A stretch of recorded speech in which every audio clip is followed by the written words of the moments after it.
Hello everyone, welcome to your own channel IR mathematics. तो आज हम लोग बहुत ही दिनों के बाद मिल रहे हैं एक न्यू लेक्चर के साथ। तो पहले तो मुझे ये बताइए कि कैसे हैं आप सब। उम्मीद करते हैं बहुत बढ़िया होंगे, है ना, और पढ़ रहे होंगे। तो अब तक तो आप लोगों का सारा फेस्टिवल्स भी हमारा सारा पार हो चुका। तो अब फेस्टिवल्स जब अब मना चुके हैं तो अब हम लोग का एग्ज़ाम भी आने वाला है ना। तो अब मन लगा के पढ़ाई करेंगे। अब वही फेस्टिवल्स के सारे फोटोज में नहीं रहेंगे, है ना, कि बार बार गैलरी खोल रहे हैं, देख रहे हैं, ये वो पूरा बहुत सारे मेमोरीज हैं। नहीं, अब पार हो चुका, अब पढ़ाई करेंगे। ठीक है, फिर से हम पढ़ाई स्टार्ट करेंगे। तो आज मैं इस न्यू लेक्चर में आप लोगों को एक नया चैप्टर स्टार्ट कर रही हूँ जो कि लाइंस एंड एंगल्स। ठीक है, तो मैं किसी पर्टिकुलर क्लास के लिए तो ये नहीं करवा रही हूँ, लेकिन आप लोग क्लास वाइज अपना चैप्टर वाइज मिला सकते हैं। लाइन तो हर चैप्टर में हर क्लासेस में होते हैं, एंगल्स भी होते हैं। ठीक है, यहाँ तक कि आप किसी कंपटीशन की भी तैयारी कर रहे हैं तो आपको यहाँ तक पूरा ये सब काम आएगा। ठीक है, फिर मैं इससे रिलेटेड जो क्वेश्चन करवाऊंगी तो उसका जो फाइनल आंसर होता है, उसे जो रिजल्ट होता है, वो सारे रिजल्ट हमारे कंपटीशन एग्जाम में काम आते हैं, है ना। तो चलिए हम लोग इस चैप्टर में आगे बढ़ते हैं। और अगर अब तक आप मेरे चैनल पे नए हैं तो मेरे चैनल को सब्सक्राइब कर लीजिए और बेल आइकन को प्रेस कर लीजिए ताकि मेरा वीडियो सबसे पहले, जी हाँ, सबसे पहले आप तक पहुंच पाए। ठीक है, तो चलिए इस क्लास को स्टार्ट करते हैं। तो हमारा टॉपिक है लाइंस एंड एंगल्स। ठीक है, तो इस चैप्टर में हम लोग जो भी जितने टाइप के लाइंस होते हैं वो पढ़ेंगे, जितने टाइप के एंगल्स होते हैं वो पढ़ेंगे। फिर बहुत सारे नए नए इसमें हम लोग सब टॉपिक्स पढ़ते जाएंगे जो कि आपको बहुत मज़ा आने वाला है। फिर मैं क्लास के अकॉर्डिंग न्यू लेक्चर में फिर बताते जाऊंगी। इस पूरे सीरीज में, लाइंस एंड एंगल की इस पूरे सीरीज में मैं बताऊंगी कि कैसे थ्योरम्स कैसे सॉल्व करते हैं, क्योंकि थ्योरम्स आप लोग नहीं जानते हैं। ठीक है, तो इसी क्लास में आज मैं एक थ्योरम लेकर के आई हूँ जो बताऊंगी, तो फिर आगे भी करेंगे। ठीक है, तो देखिए लाइन क्या होता है। तो a line is a set of point that has length but no width. ठीक है, यानी लाइन एक पॉइंट का सेट होता है जिसका सिर्फ और सिर्फ लेंथ होता है, उसकी विड्थ नहीं होती, यानी सिर्फ लंबाई होती है और चौड़ाई नहीं होती, तो उसे हम लोग लाइन कहते हैं। तो कैसे देखिए ये सेट ऑफ पॉइंट कैसे देखिए, अगर हम लोग बहुत सारे पॉइंट को एकदम क्लोजली क्लोजली ऐसे हम लोग अगर देते जाएं तो आप देख रहे हैं कि ये एक हमारा लाइन बन जाएगा। ठीक है, तो इसीलिए इसे कहा गया है कि लाइन क्या है, a line is a set of point that has length but no width. ठीक है, इसकी सिर्फ लंबाई होती है, चौड़ाई नहीं होती है। ठीक है, ये बात याद रखेंगे। अब लाइन जो होता है ये हम लोग किधर से भी बढ़ा सकते हैं, देखिए इस साइड से भी हम लोग बढ़ा सकते हैं और इस साइड से भी बढ़ा सकते हैं। तो इसलिए लाइन का कोई फिक्स्ड लेंथ नहीं होता है। ठीक है, क्या बोला, क्या मैंने कहा कि लाइन का कोई फिक्स्ड लेंथ नहीं होता है, क्योंकि हम इसे चाहें तो दोनों ही साइड से बढ़ा सकते हैं। तो अब मान लीजिए मैंने एक ये लाइन खींचा, ठीक है, ये लाइन मैंने खींचा, तो अभी मैंने क्या कहा कि हम इसे दोनों साइड से बढ़ा सकते हैं, है ना, क्योंकि इसका एक डेफिनिट लेंथ नहीं होता है जब तक आपको दिया ना रहे। तो इस लेंथ को हम बढ़ा सकते हैं, तो कब तक बढ़ाएंगे ये तो अब हमें नहीं पता, इसलिए हम लोग इसे एरो से लाइन को ऐसे दिखाते हैं। क्योंकि ये एक लाइन है तो दोनों साइड से एरो दिखा रहे हैं, क्योंकि ये दोनों साइड से फिक्स नहीं है, ये इधर से भी बढ़ सकता है और इधर से भी बढ़ सकता है। ठीक है, इसीलिए इसे हम ऐसे दिखाते हैं। तो इसे इस डेफिनेशन के आगे हम लोग लिख सकते हैं, इट इज डिनोटेड बाय, मान लीजिए ये कोई लाइन है ए बी, तो इसे डिनोट भी ऐसे ही करेंगे, ए बी लिख करके ऊपर में ऐसे ही दोनों साइड से एरो बना देंगे। ठीक है, तो लाइन को हम लोग ए बी करके ऐसे डिनोट करते हैं। तो आपको कहीं कहीं पे सिर्फ सिंबल दिया रहेगा तो आपको समझ लेना है कि ये ए बी क्या है, एक लाइन है। ठीक है, तो समझ में आ गया कि लाइन क्या है, सेट ऑफ पॉइंट है जिसका सिर्फ लेंथ होता है और विड्थ नहीं होता है। और लाइन का डेफिनेट लेंथ नहीं होता है। ठीक है, अनडिफाइंड लेंथ होता है, जब तक कि आपको लेंथ दिया ना हो। तो लाइन को हम लोग मानेंगे कि कोई लेंथ नहीं होता है, फिक्स लेंथ नहीं होता है। फिक्स लेंथ फिर किसका होता है, तो फिक्स लेंथ लाइन सेगमेंट का होता है, जो कि इसी का पार्ट यहाँ पे आप देख रहे हैं कि नया ये हमारा है लाइन सेगमेंट। तो ये लाइन सेगमेंट क्या होता है, तो लाइन सेगमेंट क्या होता है कि एक पार्ट होता है, जैसे देखिए ये एक लाइन है, ठीक है, जिसे हम कहीं से भी बढ़ा सकते हैं, ए बी कोई एक लाइन है। ठीक है, तो अब क्या होता है कि इसका एक छोटा सा टुकड़ा हम अगर काट के ले ले यहाँ से, ये छोटा सा टुकड़ा पी और क्यू, तो इस टुकड़े को ही हम लोग बोलते हैं लाइन सेगमेंट। समझ में आया, इस टुकड़े को ही हम लोग क्या बोलते हैं, लाइन सेगमेंट। जो ये हमारा पी क्यू है यही हमारा कहलाएगा लाइन सेगमेंट। आप देख रहे हैं पी क्यू, यही हमारा कहलाता है लाइन सेगमेंट।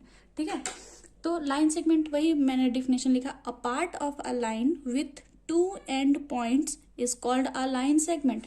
यानी एक लाइन का छोटा सा पार्ट जिसका कि दो एंड पॉइंट हो, यानी एंड पॉइंट हो एक एक, उसे ही हम लोग कहते हैं लाइन सेगमेंट।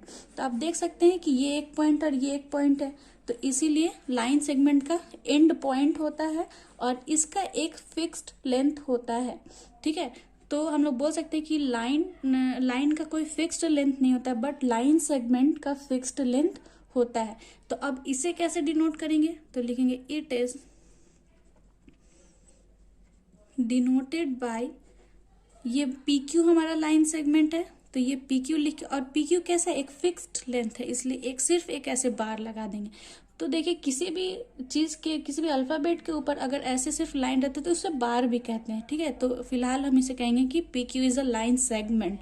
ठीक है, ये बात याद रखेंगे, और पी क्यू का एक फिक्स्ड लेंथ होता है। देखिए इसमें एक और बात क्या होता है कि, अच्छा उसे मैं थोड़ा देर बाद बताऊंगी, फिलहाल लाइन सेगमेंट समझ में आ गया कि लाइन का एक पार्ट जिसका कि एंड पॉइंट होता है दो, उसे ही हम लोग लाइन सेगमेंट बोलते हैं। अब ये रे क्या होता है, रे, तो देखिए रे क्या होता है, रे भी एक लाइन का ही पार्ट है। ठीक है, लेकिन रे क्या है, एक लाइन का ही पार्ट है। तो चलिए पहले एक लाइन बना लेते हैं ज़्यादा अच्छा समझाने के लिए। ठीक है, तो अब रे क्या हुआ, तो अब इसमें देखिए लाइन सेगमेंट क्या हुआ, जैसे ये हो गया लाइन हमारा ए बी, अब ये हो गया हमारा पी और ये हो गया क्यू सेगमेंट। तो पी क्यू ये लाइन सेगमेंट हो गया, लेकिन हम क्यू को फिक्स नहीं रखेंगे।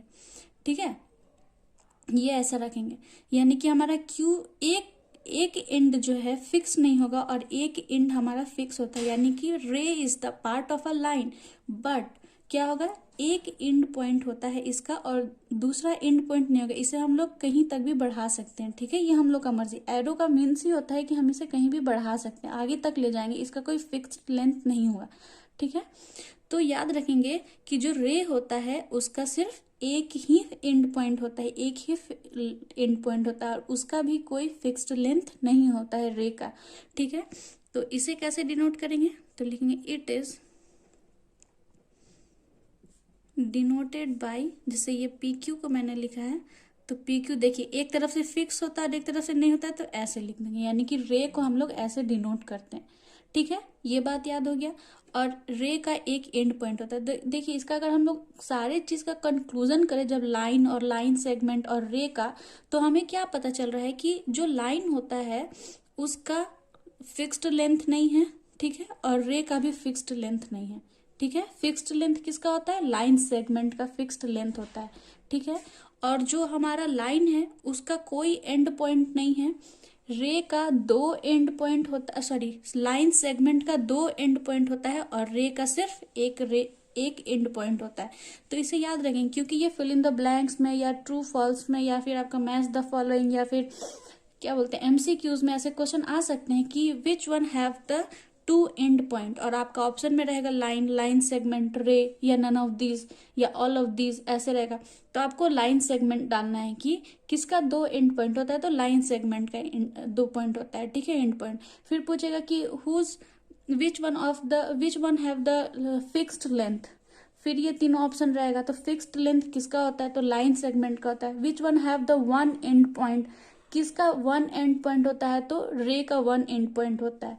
ठीक है, तो ये कॉन्सेप्ट है जो कि आपको याद रखना है, मेमोराइज तो करना पड़ेगा, क्योंकि जब तक आपके पास कॉन्सेप्ट नहीं होगा आप नहीं जानेंगे। देखिए ये कॉन्सेप्ट क्यों जरूरी होता है, मैं आपको ये बता रही हूँ, क्योंकि जैसे मैंने, अगर आपके सामने कोई बोलता है एप्पल, तो आपको एप्पल दिख जाता है एकदम अच्छा सा, कोई बोलता है डस्टर, डस्टर देखते हैं, कोई बोलता है क्लासरूम, क्लासरूम देख लें, कोई बोलेगा कि मैंगो, तो आप बिना दिखाए मैंगो देख ले रहे हैं, है ना। हर चीज आप विजुअलाइज कर ले रहे हैं बिना दिखाए, क्योंकि आपके माइंड में इस चीज का पहले ही से एक फिगर बन चुका है, इसलिए तो इसलिए कॉन्सेप्ट दिया जा रहा है, ताकि अगर टीचर यानी कभी आप पढ़ें कभी बुक में या फिर आपके टीचर आपको पढ़ाएं, तो बीच में अगर रे आए तो रे का ये सारा प्रॉपर्टीज आपको दिख जाना चाहिए कि रे ऐसे डिनोट होता है, रे का एक ही फिक्स्ड पॉइंट होता है, दूसरा नहीं होता है, इसलिए इसका फिक्स्ड लेंथ नहीं होता है। ठीक है। लाइन सेगमेंट का बात आ जाए तो लाइन सेगमेंट का हर एक प्रॉपर्टी आपको लिखना याद आना चाहिए कि line segment have the fixed length, line segment have two end point, ये सारे प्रॉपर्टीज आपको याद आने चाहिए। तो आप इसे कॉपी में नोट डाउन कर ले, मैंने बोला है पर आप लिख सकते हैं लाइन के बारे में कि it line don't have the fixed length, ठीक है, ये फिक्स्ड लेंथ इसका नहीं होता है। और it don't have the end point, इसका एंड पॉइंट भी नहीं होता है। लाइन सेगमेंट में लिख सकते हैं कि line segment have the two end point and a fixed length, ये लिख सकते हैं। रे में लिख सकते हैं कि रे don't have the fixed length but it have one and point, ये कॉन्सेप्ट है। आप इसे कॉपी में नोट डाउन करते जाएं, ठीक है। मेरे वीडियो को पॉज करें और नोट डाउन कर लें यहाँ तक, उसके बाद फिर आगे हम लोग फिर नेक्स्ट मतलब आगे कंटिन्यू करेंगे, ठीक है। तो चलिए अब हम लोग नया टॉपिक पे आते, इसका एक नया सब टॉपिक है कोलिनियर पॉइंट क्या होता है, ठीक है। अब तक मेरा वीडियो अगर अच्छा लगा तो प्लीज़ इसे लाइक करें और सब्सक्राइब भी करें, क्योंकि मैं हमेशा ही आप लोगों के लिए बहुत मेहनत करके एक कॉन्सेप्ट देना चाहती हूँ, क्योंकि मैथ्स में सिर्फ क्वेश्चन बनाना नहीं होता। देखिए अगर आप बेसिक से नॉलेज नहीं रखेंगे तो आपको मज़ा नहीं आने वाला है। तो इसलिए इंटरेस्ट बढ़ाने के लिए कॉन्सेप्ट का जानना बहुत ज़रूरी है, और कॉन्सेप्ट को आप पेज में लिखा कीजिए, मैं जो भी बताती हूँ, क्योंकि वो वही इंपॉर्टेंट होते हैं। कॉन्सेप्ट से ही क्वेश्चन बनते हैं। अगर कॉन्सेप्ट आपका क्लियर क्रिस्टल होगा तो आप किसी भी तरह के क्वेश्चंस को बना सकते हैं, ठीक है। फिर कोई सा भी बुक है आपके सामने, कोई दिक्कत नहीं है। तो चलिए ठीक है, आगे बढ़ते हैं। कोलिनियर पॉइंट क्या होता है, तो देखिए यहाँ लिखा हुआ है कि if 3 or more points lie on the same line they are called collinear point, otherwise they are called non collinear point. तो कोलिनियर क्या बोल रहा है कि कोई एक लाइन हो, उस लाइन पे या तो तीन से ज्यादा पॉइंट हो, तो उसे हम लोग बोलते हैं, उस पॉइंट को बोलते हैं कोलिनियर पॉइंट, ठीक है। अब 3 ही क्यों बोला है, सबसे पहला बात देखिए, पहले जो कोलिनियर बोला है वो क्या बोल रहा है कि अगर कोई लाइन हो, उस लाइन पे मान लीजिए ये कोई हमारा लाइन है, लाइन बोले या लाइन सेगमेंट, ठीक है। मान लीजिए ये कोई लाइन है हमारा पी क्यू, और इस पी क्यू पे 3 या 3 से ज्यादा यानी 1 2 3 4, अगर इसी लाइन पे ही, ठीक है, लाइन के ऊपर में ही हमारा 3 से ज्यादा अगर कोई पॉइंट हो तो हम बोल देते हैं कि ये ABCD जो है कोलिनियर है, ठीक है। कोलिनियर पॉइंट इस लाइन पे ही होना चाहिए। अगर मान लीजिए ऐसा कोई लाइन है हमारा, लाइन सेगमेंट ही लेंगे, ठीक है, हर बार अब लाइन सेगमेंट ही लेंगे। मान लीजिए कोई लाइन सेगमेंट है और बोले कि इस पे यहाँ और ऐसा कुछ पॉइंट हो ऐसा, ठीक है, और इसका नाम हो ABCD, तो बोले कि क्या ABCD कोलिनियर है, तो नहीं है। क्यों? क्योंकि A और D तो है ही नहीं इस पे, ठीक है, और B और C भी कोलिनियर नहीं होगा। क्यों? क्योंकि बोला है कि इफ 3 और मोर पॉइंट, यानी कम से कम 3 होना चाहिए या 3 से ज्यादा होना चाहिए, 2 क्यों नहीं होना चाहिए। तो मान लीजिए अगर आप B और C को ले रहे हैं यहाँ पे 2 पॉइंट, तो B और C तो लाइन सेगमेंट हो गया ना, क्योंकि 2 पॉइंट से ही मिलके हमारा एक लाइन सेगमेंट बनता है, ठीक है। तो 2 पॉइंट को इसलिए यहाँ पे कोलिनियर में कंसीडर नहीं किया जा रहा है। आपका किसको कोलिनियर बोला जाएगा कि या तो 3 या 3 से ज्यादा होना चाहिए, इफ 3 और मोर देन और मोर पॉइंट्स, ठीक है, यानी अगर 3 या 3 से ज्यादा होगा, किसी भी लाइन पे पॉइंट लाई करेगा, ठीक है, होगा, तो हम उसको बोलेंगे कि ये कोलिनियर है। यानी कि हम लोग बोल सकते हैं यहाँ पे क्या, मान लीजिए यहाँ पे एक और पॉइंट दे देते हैं ABCDE और यहाँ पे दे देते हैं F, ठीक है। ऐसा मैं इस दे रही हूँ क्यों, मैं बता दूंगी। तो देखिए इसे हम लोग यहाँ पे क्या बोल सकते हैं, ABC and D are collinear, ठीक है। कोलिनियर पॉइंट हो गया ये सारा कोलिनियर पॉइंट, और E और F जो है ये कोलिनियर नहीं है। यहाँ पे लिखा है ना मैंने कि otherwise they are called non collinear point, यानी कि अगर ये नहीं होंगे, एक लाइन पे लाई नहीं करेंगे, तो ये नॉन कोलिनियर हो गया। तो E और F तो इस लाइन पे लाई नहीं कर रहा है, तो E और F कैसा पॉइंट हो जाएगा, तो E और F जो हमारा है ये नॉन कोलिनियर पॉइंट हो जाएगा, ठीक है। आई होप कि यहाँ तक आपको बहुत अच्छे से क्लियर होगा कोलिनियर पॉइंट किसे बोलते हैं और नॉन कोलिनियर पॉइंट किसे कहते हैं। देखिए एक लाइन पे कहने का मतलब, मैं एक चीज और यहाँ पे डिस्कस कर दूं कि एक लाइन पे कहने का हरगिज ये मतलब नहीं कि किसी भी तरह का लाइन एक स्ट्रेट लाइन पे होना चाहिए, ठीक है, स्ट्रेट लाइन पे आपका वो पॉइंट लाई करना चाहिए, तभी बोलेंगे। जैसे मान लीजिए कि ये एक हमारा ट्राइंगल है एबीसी एक ट्राइंगल मैंने लिया, और इसी पे मैं अगर ये कोई नया तीनों पॉइंट ले लेती हूँ, मान लीजिए पी क्यू आर, तो क्या ये पी क्यू आर कोलिनियर है? तो नहीं है। तो आप बोलेंगे ये तो एक ही लाइन पे है मैम, तो नहीं, वो लाइन स्ट्रेट होना चाहिए। ठीक है, कोई भी अगर किसी भी तरह की फिगर में अगर आप ले रहे हो और ऐसे बना रहे तो नहीं, ये तो ऐसा नहीं होना, इसमें तो 3 लाइन हो गया ना, ये 1 2 और 3, यानी ए बी ए सी और बी सी, ये 3 लाइन हो गया है ना। 3 लाइन के मिलने से एक ट्राइंगल बनता है। तो इसलिए इस तरह का मिसकॉन्सेप्शन आप लोग नहीं पालेंगे कि ये भी तो हुआ और तो ये कोलिनियर क्यों नहीं हुआ। नहीं, कोलिनियर सिर्फ एक स्ट्रेट लाइन पे होना चाहिए, वो सारे पॉइंट लाई करने चाहिए। ठीक है, तब हम लोग उसे बोलते हैं कोलिनियर पॉइंट। तो आई होप कि आपको यहाँ तक समझ में आ गया होगा। तो बढ़ते हैं आगे। तो जितने भी तरह के लाइंस थे, लाइन सेगमेंट और रे, मैंने वो डिस्कस किया, कोलिनियर पॉइंट। ठीक है, अब आगे जो भी तरह का हमारा आता जाएगा, बहुत सारे लाइन आएंगे, इंटरसेक्टिंग लाइन, पैरेलल लाइंस, क्या क्या होते हैं वो मैं डिस्कस करूंगी। लेकिन अभी फिलहाल मैं एंगल्स पे, एंगल को हम लोग डिस्कस करेंगे। ठीक है, कि एंगल क्या होता है। तो देखिए एंगल क्या है। व्हेन टू रे originate from the same end point, then they form an angle। यानी बोल रहा है कि अगर टू रेज क्या हो, ओरिजिनेट करे फ्रॉम वन सेम एंड, यानी कोई एक, मान लीजिए ये एंड है, यहां से कोई 2 रे बने, एक रे ये हो गया, ये एक रे है, आप भी जान रहे हैं। ठीक है, इसे मान लेते हैं ओ, इसे मान लेते हैं ए, ये एक रे है, क्योंकि उसका एक फिक्स्ड पॉइंट होता है और दूसरा फिक्स्ड नहीं होता, इसलिए ये एक रे है। और अब बोल रहा है कि जो दूसरा रे होगा सेम एंड पॉइंट से हमारा वो जनरेट होगा, ओरिजिनेट होगा। तो हम लोग यहीं से इसे हम लोग ऐसे ओरिजिनेट किए, ये हो जाएगा हमारा बी। ठीक है, तो देख रहे हैं 2 रे अगर ओरिजिनेट हो और उसका सेम एंड पॉइंट हो, सेम कॉमन पॉइंट भी बोल सकते हैं, तो जो हमारा यहाँ पे बनता है, इस पॉइंट को यहाँ से जो ऐसे बन रहा है, इसे ही हम लोग बोलते हैं एंगल। तो इस एंगल को मान लीजिए हम लोग थीटा से दिखा देते हैं, किसी भी चीज से दिखा सकते हैं। ठीक है, तो इसे हम लोग अब लिखते कैसे हैं एंगल को, तो वो भी सीख लीजिए। लिखेंगे कैसे, तो इसे या तो हम लोग एंगल को थीटा, अगर यहाँ पे कुछ लिखा है जैसे 30 डिग्री 40 डिग्री, वो लिख सकते हैं। ठीक है, मान लीजिए इसे हम लिख दिए 30 डिग्री मान लेते हैं, तो थीटा कितना हो गया हमारा 30 डिग्री। अब अगर थीटा नहीं होता तो क्या करते, तो जरूरी नहीं कि आप इसे थीटा लिखें। ठीक है, तो इसे हम लोग और लिख सकते हैं क्या, एंगल। ऐसे एंगल को ऐसे डिनोट करते हैं, ऐसे ऐसे डिनोट करते हैं एंगल को। कोई लोग एल लिखते हैं, ये एल नहीं लिखना है। ठीक है, ये गलत है, ऐसे करके ऐसे लिखते हैं। और बहुत लोग ऐसे साइन लगा देते हैं, ऐसे ग्रेटर देन वाला, ये भी गलत है। ये सही है आपका, ऐसे सीधा स्ट्रेट, और ये एक ऐसा। ठीक है, ये हमारा एंगल होता है।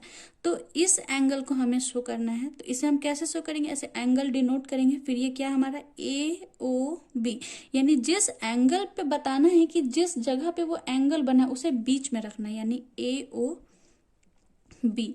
यानी जो अल्फाबेट पे हमारा एंगल बन रहा है, उस अल्फाबेट को हम बीच में रखते हैं, ये याद रखेंगे। कोई भी इसे बी ए ओ नहीं लिखेंगे, यानी बी ए ओ नहीं समझेंगे। ए पे कोई एंगल नहीं बन रहा है। ठीक है, मैंने कहा जिस अल्फाबेट पे एंगल बन रहा है उसे बीच में रखते हैं। ठीक है, इसलिए ये गलत है।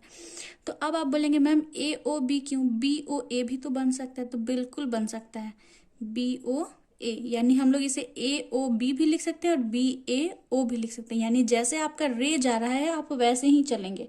ठीक है, तो ये हमारा कितना है 30 डिग्री। तो ऐसे एंगल लिखने का ये तरीका है, तो इसे भी सीखते चलेंगे। ठीक है, आदत होना चाहिए ताकि आगे हम लोग को दिक्कत नहीं हो। तो देखिए अब हम लोग आगे बढ़ते हैं टाइप्स ऑफ एंगल पे, जो कि आप लोग बचपन से ही पढ़ चुके हैं, लेकिन मैं बस एक रिकॉल करवा दे रही हूँ ताकि आप लोग को कन्फ्यूजन ना हो। तो यहाँ पे कुछ टाइप्स के एंगल होते हैं। फर्स्ट है एक्यूट एंगल, आप जानते हैं जो 0 से 90 डिग्री के बीच का एंगल होता है उसे हम लोग बोलते हैं एक्यूट एंगल। देखिए ये बहुत ध्यान रखेंगे, जो 0 less than x less than 90 degree, x मैंने लिखा है वो बस उसे बताने के लिए कि वहां पे मैं एक्स लिया। जैसे मान लीजिए ये कोई एंगल है, ये ए ओ बी, तो तो इसे मैंने x लिखा, यानी ये जो x है या तो 0 डिग्री से बड़ा होगा या 90 डिग्री से छोटा होगा। इक्वल नहीं है, मैंने इक्वल टू साइन नहीं लगाया है किसी में भी। यानी एक्यूट एंगल किसे बोलते हैं, जो 0 और 90 के बीच का एंगल हो उसे हम लोग कहते हैं एक्यूट एंगल। अब देखिए यहाँ इक्वल टू नहीं होता है, तो अब इक्वल टू वाले को क्या बोलेंगे, अगर इक्वल टू तो होगा ना, तो इक्वल टू वाले को बोलते हैं राइट एंगल। ठीक है, यानी कि वैसा एंगल जो 90 डिग्री ही हो, ठीक है, और कुछ नहीं हो, 90 डिग्री ही हो, तो उसे हम लोग बोलते हैं राइट एंगल। ये मान लीजिए ए ओ बी, तो ये आपका क्या हो जाएगा 90 डिग्री। 90 डिग्री को ऐसे भी शो करते हैं। ठीक है, तो ये हो जाएगा हमारा राइट एंगल, आप जानते हैं। Third one is obtuse. अब देखिए जब 0 से 90 के बीच का एंगल हो गया 90 हो गया, तो अब 90 से जस्ट बड़ा होना चाहिए और 180 से छोटा। ठीक है, 180 से छोटा, तो 90 से बड़ा और 180 से छोटा कोई एंगल होता है तो उसे ऑब्ट्यूज एंगल बोलते हैं। ठीक है, 90 से बड़ा और 180 से छोटा उसे ऑब्ट्यूज एंगल बोलते हैं। यानी मान लीजिए ये है कोई और ये, ठीक है, ये ऑब्ट्यूज हो गया, यानी ए ओ बी, तो इस एंगल को हम लोग बोल देंगे क्या, ऑब्ट्यूज एंगल। अब 180 तो मैंने लिया ही नहीं, तो 180 जो होता है उसे क्या कहते हैं, तो उसे स्ट्रेट एंगल बोलते हैं। ठीक है, स्ट्रेट एंगल क्यों बोलते हैं, आप देख सकते हैं 180 क्या होता है, ये एक ऐसा होता है, इसे कॉमन मान लीजिए, ये ए ओ बी, तो ये एक लाइन भी तो स्ट्रेट लाइन बन रहा है ना, तो इसलिए 180 डिग्री को हम लोग एक स्ट्रेट लाइन, स्ट्रेट एंगल बोलते हैं इसीलिए। ठीक है, समझ में आ गया। नेक्स्ट है रिफ्लेक्स एंगल, यानी 180 से बड़ा हो और 360 से छोटा हो तो उसे क्या बोलते हैं, रिफ्लेक्स एंगल बोलते हैं। ठीक है, जैसे मान लीजिए 180 से बड़ा, तो जैसे यही है, ठीक है, ये है ए ओ बी, तो ये इस छोटे वाले एंगल को नहीं लेना है, इस बड़े वाले को लेंगे, तो ये हमारा एंगल रिफ्लेक्स एंगल कहलाता है। ठीक है, तो ये रिफ्लेक्स एंगल हो गया 180 से बड़ा और 360 से छोटा। जैसे ये एक्यूट एंगल ही है, तो इस छोटे वाले की बात करेंगे तो एक्यूट हो गया, और इस बड़े वाले की बात अगर हम लोग करेंगे तो ये रिफ्लेक्स एंगल हो जाएगा।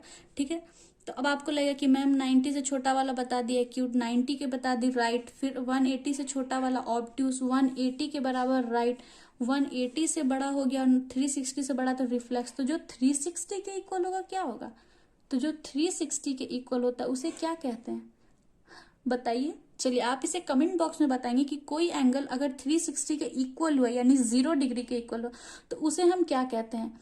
मैं उम्मीद करती हूँ आप लोग कमेंट बॉक्स में जरूर बताएंगे। ठीक है, मैं वेट करूंगी, आप बताएंगे। तो अब देखिए ये ऑब्ट्यूज, अब आपको लगेगा कि क्या इसे ही सिर्फ कहते हैं ऑब्ट्यूज, तो नहीं, 90 से जस्ट बड़ा हो और 180 से छोटा, यानी आप अगर 91 भी हो तो वो ऑब्ट्यूज ही कहलाएगा, 95 भी हो तो ऑब्ट्यूज हो, 100 भी हो तो वो ऑब्ट्यूज हो, ऑब्ट्यूज एंगल होगा। ठीक है, 110 डिग्री भी ऑब्ट्यूज होगा और 185 भी ऑब्ट्यूज होगा, और 180 नहीं, 175 भी ऑब्ट्यूज होगा और 179 डिग्री भी ऑब्ट्यूज होगा। समझ में आया, 180 नहीं होगा, क्योंकि 180 हो जाता है तो क्या होता है, ये राइट एंगल हो जाता है। ठीक है, यानी कि 90 से जस्ट बड़ा से लेंगे और 180 से जस्ट छोटा तक हमारा सारा ऑब्ट्यूज एंगल होगा। उसी तरह से रिफ्लेक्स एंगल भी 181 रिफ्लेक्स होगा, 182 रिफ्लेक्स होगा, 270 रिफ्लेक्स होगा, और हमारा 359 भी राइट एंगल रिफ्लेक्स एंगल होगा। ठीक है, इसे याद रखेंगे कि सिर्फ इतना ही को नहीं बोलते हैं, ठीक है, या इसी को नहीं बोलते हैं, मतलब उसके बीच के जितने भी एंगल आते हैं वो सारे उसमें कहलाते हैं, वो एंगल कहलाएंगे उसके अकॉर्डिंग। ठीक है, तो ये आप याद रखेंगे कि एक्यूट एंगल 0 से 90 के बीच में राइट एंगल 90 के इक्वल होता है, ऑब्ट्यूज एंगल 190 टू 180 होता है, फिर स्ट्रेट एंगल आता है हमारा 180 के इक्वल होता है, और रिफ्लेक्स एंगल आता है जो 180 से बड़ा और 360 से छोटा। और मैंने आपको टास्क दिया हुआ है कि जो 360 के इक्वल होगा उसे क्या कहेंगे। ठीक है, तो बढ़ते हैं आगे। अब हमारा इसमें नया है कॉम्प्लीमेंट्री एंगल। ठीक है, देखिए कॉम्प्लीमेंट्री या सप्लीमेंट्री आप सुने भी होंगे, जो लोग नहीं सुने हैं वो देखें। तो कॉम्प्लीमेंट्री और सप्लीमेंट्री एंगल ये टाइप्स नहीं होता है। ठीक है, इसे टाइप्स नहीं बोलेंगे। ठीक है, इसलिए मैं इसे टाइप्स में नहीं पढ़ा रही हूँ, बस ये एंगल होते हैं, क्योंकि अब बहुत सारे आपको एंगल्स मिलेंगे कि क्या क्या एंगल्स होते हैं, तो बहुत सारे अभी आप पढ़ेंगे, मैं ही आपको पढ़ाऊंगी। तो कॉम्प्लीमेंट्री एंगल और सप्लीमेंट्री एंगल को टाइप्स नहीं समझेंगे, इस पे बेस्ड क्वेश्चन बनते हैं हमारे। ठीक है, तो देखिए कॉम्प्लीमेंट्री एंगल होता क्या है। तो the sum of two angle is equal to 90 degree are called complementary to each other. Complementary angle, ठीक है, वो दोनों को हम लोग कॉम्प्लीमेंट्री एंगल बोलेंगे, ठीक है। यानी दो एंगल का सम अगर 90 डिग्री के इक्वल हो जाए तो हम उस दोनों एंगल को बोलते हैं कि दोनों जो है एक दूसरे का कॉम्प्लीमेंट्री एंगल कहलाया। मैंने क्या कहा, कोई भी दो एंगल है, जैसे लेट कर लीजिए, मान लीजिए कोई दो एंगल है, इस दो एंगल का सम अगर हमारा 90 डिग्री के इक्वल आता है तो हम लोग बोलेंगे कि x is complementary to y, या फिर बोल सकते हैं y is complementary to x, ठीक है। यानी ये दोनों x और y एक दूसरे का कॉम्प्लीमेंट्री होगा, तभी वो 90 डिग्री हो रहा है। तो अब आपको यहां से क्वेश्चन बनाने के लिए दे देता है, जैसे बोलेगा write the complementary angle of, write the complementary angle of 45 degree, ठीक है। इसी तरह से बहुत सा दे सकते हैं, जैसे ये फर्स्ट नंबर है, सेकंड मान लेते हैं हम आपका 27 का पूछ देगा, थर्ड का मान लेते हैं कुछ भी दे देगा 67, ठीक है। ये सब का कॉम्प्लीमेंट्री पूछता है। तो हम लोग सॉल्यूशन कैसे करेंगे, देखिए फर्स्ट का सॉल्यूशन 45, यानी कि अब 45 में ऐसा हम लोग क्या ऐड करेंगे, 45 में ऐसा हम लोग क्या ऐड करेंगे कि हमें 90 डिग्री मिल जाएगा। यानी 45 में क्या ऐड करेंगे कि 90 डिग्री मिल जाएगा। तो ये तो इजी होता है, आप 90 में से 45 ही माइनस करके देख लीजिए, तो जब करेंगे तो 45 ही मिल जाएगा। यानी 45 अपने आप का ही कॉम्प्लीमेंट्री होता है, ठीक है। ये बात याद रखें, क्योंकि यहाँ से ये कॉन्सेप्ट बनता है कि कौन एंगल खुद का ही इटसेल्फ का ही कॉम्प्लीमेंट्री होता है, तो 45 ही है जो इटसेल्फ का कॉम्प्लीमेंट्री होता है, ठीक है। जैसे सेकंड नंबर है 27, तो 27 डिग्री में हम लोग ऐसा क्या ऐड करेंगे कि हमें 90 मिल जाएगा। तो अब आप बैठ के जोड़ने नहीं लगिएगा, इसके लिए सबसे सबसे यही सही होता है कि इसी 90 में से 27 को माइनस कर दीजिए, तो ये क्या हो जाएगा 3, 8 में से 63 हो जाएगा। यानी जब हम इसे ऐड करेंगे तो 90 हो जाएगा। अब इसे एक बार ऐड भी कर लीजिए, 7 3 10 कैरी 1 6 2 8 8 1 1 9, ठीक है। तो ऐसा निकल जाएगा, ठीक है, 67 का आप निकालेंगे। तो चलिए सप्लीमेंट्री पे चलते हैं। तो कॉम्प्लीमेंट्री एंगल में हमने पढ़ा कि जब दो एंगल का सम 90 के इक्वल होता है तो वो दोनों एक दूसरे का कॉम्प्लीमेंट्री कहलाता है। सप्लीमेंट्री भी कुछ इसी तरह का है कि जब दो एंगल का सम, यानी the sum of two angle is equal to 180 degree, यानी दो एंगल का सम जब 180 डिग्री हो जाता है तो उसे हम लोग सप्लीमेंट्री एंगल बोलते हैं, ठीक है। यानी कि जब x और y हमारा कितना हो, 180 डिग्री हो, ठीक है। एक काम करते हैं, यहाँ पे मैं ये नोट पॉइंट लिख देती हूँ, क्योंकि मुझे लगता है कि आप लोग नहीं लिखते होंगे, ठीक है। तो आप लोग ये सारी चीज को कॉपी में जरूर लिखेंगे। क्या 45 degree is complementary angle to itself, sorry of itself, यानी 45 जो है अपने ही आप का कॉम्प्लीमेंट्री होता है, ठीक है, ये याद रखेंगे। तो इसी तरह से आप सप्लीमेंट्री आता है, यानी दो एंगल का सम अगर 180 डिग्री होता है तो वो हमारा क्या कहलाएगा, सप्लीमेंट्री होगा। जैसे फिर यहाँ पे क्वेश्चन ऐसे बन जाएगा कि राइट द सप्लीमेंट्री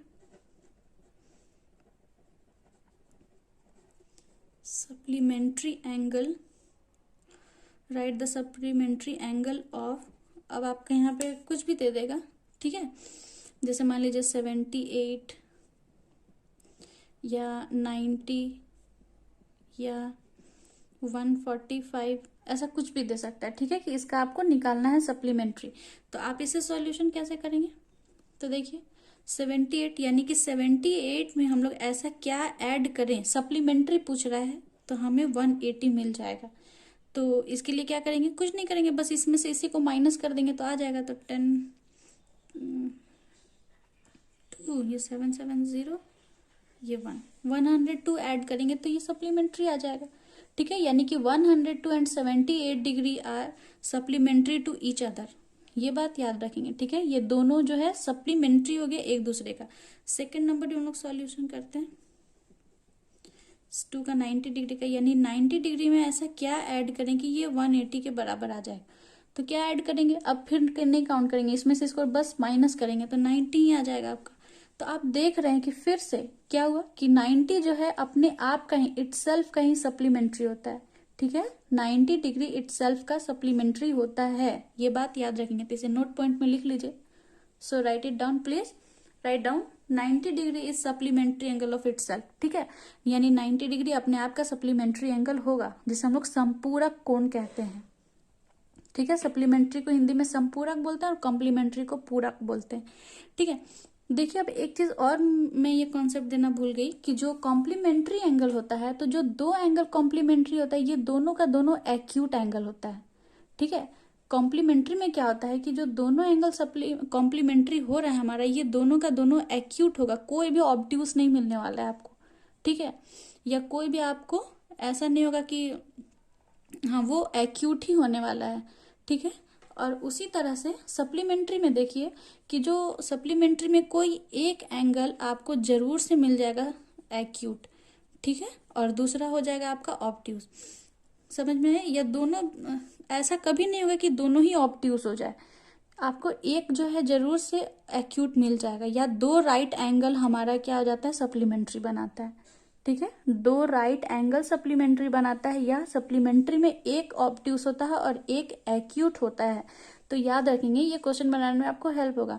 यहाँ से क्वेश्चन बन सकता है ऐसा कि किस एंगल में हमें एक ऑब्ट्यूस होता है और एक एक्यूट एंगल होता है, तो सप्लीमेंट्री एंगल में। ठीक है, ये याद रखेंगे।